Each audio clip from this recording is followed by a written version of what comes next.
You can get the cash money as well. আজ 22শে March শনিবার। খুব দেরি করেও আজকে ঘুম থেকে উঠিনি, ঘুমটা বেশ তাড়াতাড়ি ভেঙে গেছে। সকালবেলা উঠে আগে আমি জানলাটা খুলে দিই, রোদ্দুরটা আসে ঘরে, বেশ ভালো লাগে। এখানে তো ঠান্ডাটা প্রচণ্ড ঠান্ডা পড়ে, তাই জন্য কলের জল, সেটা বেসিন হোক বা সিঙ্ক হোক, সব জায়গাতেই ঠান্ডা আর গরম একসাথে পড়ার ব্যবস্থা থাকে।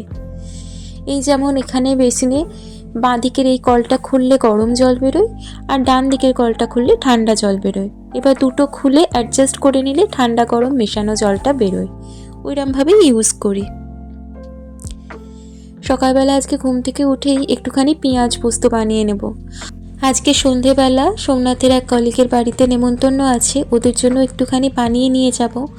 ওরা তো মাছ মাংস সবসময় করে খায়, কিন্তু এই পোস্ত টোস্ত খাওয়া হয় না, তাই ভাবলাম একটুখানি বাড়ি থেকে রান্না করে নিয়ে যাব পেঁয়াজ পোস্ত। এটা খেতে বেশ ভালো হয়, আর তার সাথে বাইরে থেকে কিছু একটা কিনে নিয়ে চলে যাওয়া যাবে।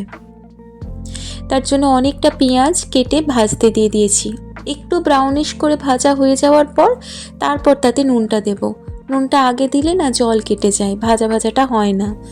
কালো জিরে ফোড়ন দিয়েছি আর কাঁচা লঙ্কা ফোড়ন দিয়ে রান্নাটা করছি। বেশ ভাজা ভাজা হয়ে গেলে পোস্তটা দিয়ে দেব। তারপর আর কি স্বাদ মতো আর একটুখানি নুনটা দিতে হবে কিনা দেখে নেব। আর একটুখানি লঙ্কা গুঁড়ো দিয়েছি কালারের জন্য, আর একটুখানি হলুদ গুঁড়ো। তারপর মাখো মাখো হয়ে গেলে উপর থেকে কাঁচা সর্ষের তেল দিয়ে নামিয়ে নেব। ব্যাস রেডি। এটা শুকনো ভাতে দিয়ে খেতে ভীষণ ভালো লাগে। কেউ যদি একটু বেশি ঝাল খেতে চায় আর দুটো কাঁচা লঙ্কা দিয়ে দিতে পারে। আর এদিকে আজকে ব্রেকফাস্টে একটু পাউরুটি দিয়ে ডিম টোস্ট করে নেব। তার জন্য দুটো ডিম ফেটিয়ে নিয়েছি, একটু পেঁয়াজ কাঁচা লঙ্কা দিয়েছি, আর তাতে একটু দুধ দিয়ে দিয়েছি। ওটা হলে একটু নরম হয়, ওই ফ্রেঞ্চ টোস্ট যেমন হয় না ওই রকম, তার বেঙ্গলি ভার্সন। একটু পেঁয়াজ আর কাঁচা লঙ্কা দিয়ে দিয়েছি, মুখে পড়লে বেশ ভালো লাগে। আর একটুখানি গোলমরিচ গুঁড়োও দিয়ে দিয়েছি। এদিকে আমার পেঁয়াজ পোস্তটা রেডি হয়ে গেছে, একদম তুলে রেখে দেব আলাদা করে। আমাদের জন্য একটা বাটিতে করে রেখে দিলাম, আর ওদের জন্য যেটা নিয়ে যাব সেটা একেবারে কোটোতে ভরে রেখে দিলাম। এবার ব্রেকফাস্টটা রেডি করে নেব। তো আমি শান্তনী, আমার নতুন একটা ব্লগে তোমাদের সবাইকে স্বাগত জানাই। চলো দিনটা শুরু করি।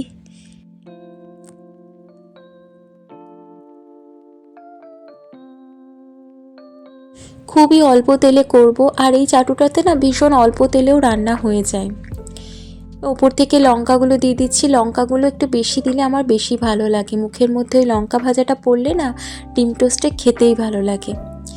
যে খাবারই হোক একটুখানি সাজিয়ে গুছিয়ে পরিবেশন করলে না সেই খাবারটা আলাদাই স্বাদ লাগে যেন মনে হয়। তাই জন্য আমিও একটু সাজিয়ে নিচ্ছি। 4টে পাউরুটি টোস্ট করে নিয়েছি, একটু বেরিজ, 2 রকম বেরিজ দিয়েছি, আর এদিকে চা, চাই করেছি যেহেতু ডিম টোস্ট খাওয়া হচ্ছে তাই জন্য।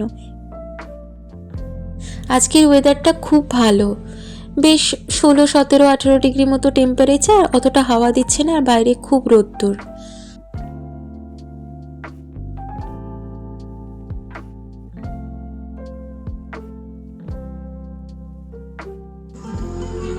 আমরা আজকে এসেছি কুইন ভিক্টোরিয়া মার্কেটে। এখানে আজকে ইন্দোনেশিয়ান ফুড ফেস্টিভ্যাল হচ্ছে। আজকে আমরা কোনো বাজার করব না, এই ফেস্টিভ্যালটাই দেখব।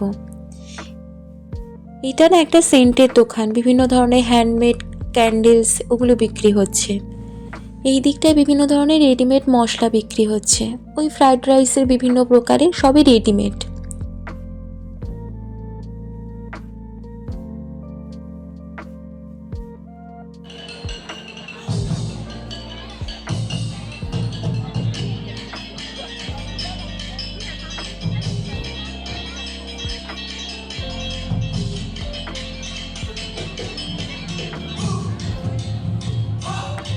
ইন্দোনেশিয়ার নাচও দেখে নিলেন। ওই যে মাথায় ওরা মুকুট টাইপের পড়েছে না, ওদের থেকেই জানতে পারলাম ওই মুকুটটা গুড পাওয়ার আর ইভিল পাওয়ার এই দুটোকেই সিম্বলাইজ করে।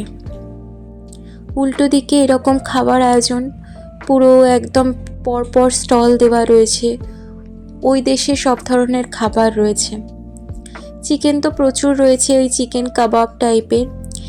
এখানটাতে ওই গ্রিল চিকেন, তার সাথে কিছু ভেজিটেবলস, আর তার সাথে ফ্রাইড রাইস জাতীয় খাবার। এই $15 করে দাম। দাম একদম রিজনেবল, ইন্দোনেশিয়ান খাবারের দাম একদম বেশি নয়, যা দেখে মনে হলো আজকে আমাদের।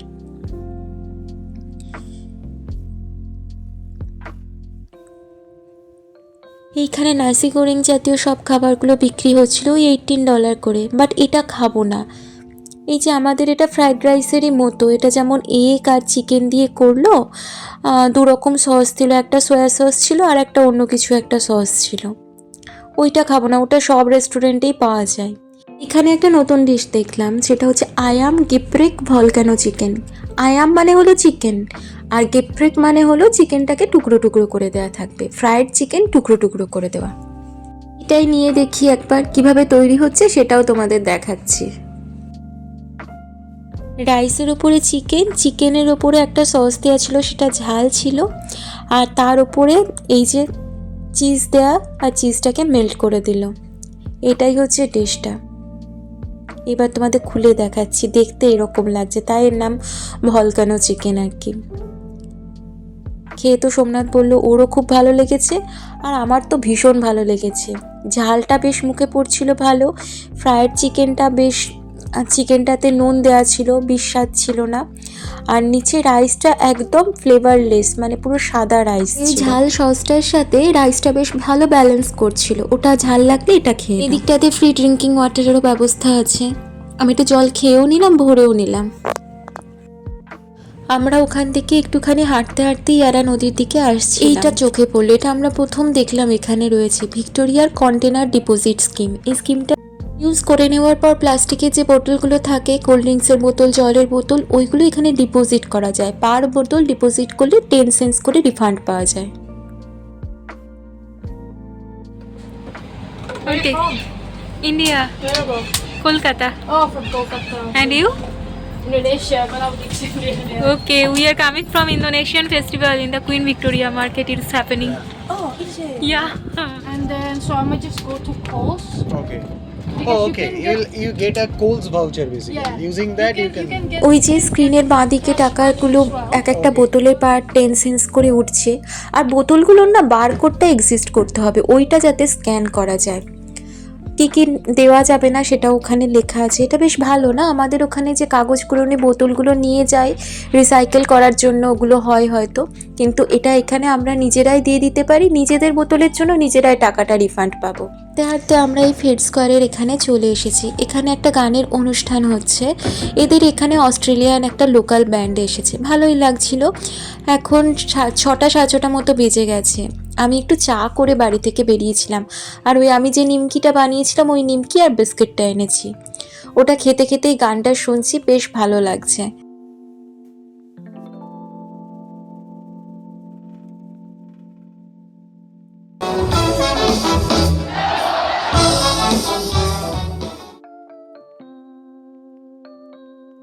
সন্ধে হয়ে গেছে, আমরা কোলসে চলে এসেছি। ওই যে বলছিলাম না সোমনাথের একটা কলিগের বাড়িতে যাব, ওরা সেই আমরা আগেও গেছিলাম, আমাদের বাড়িতেও এসেছিল। দুটো ভাই একসাথে থাকে, দুজনেই ওই সোমনাথেরই অফিসের কলিগ। তো ওদের জন্য কিছু একটা নিয়ে যাব, নোনতা কিনবো না কেক জাতীয় কিনবো ভাবছিলাম, তবে ওরা মিষ্টি জাতীয় অতটা পছন্দ করে না, তো তাই জন্য চিপস নিয়ে নিলাম। আর সাথে তো বাড়ি থেকে ওইটা নিয়ে নেব, ওই যে আমি সকালবেলা পেঁয়াজ পোস্তটা করে নিয়েছিলাম, তাই জন্য একবার বাড়ি যাব, ওটা ফ্রিজে রেখে বেরিয়েছিলাম, কারণ অনেকক্ষণ বেরিয়েছি, ওইটা নিয়ে একেবারে চলে এসেছি ওদের বাড়িতে। আর এখানে এসে দেখছি ঋষভ, মানে এই ভাইটা বিরিয়ানি করছে, মাটন বিরিয়ানি।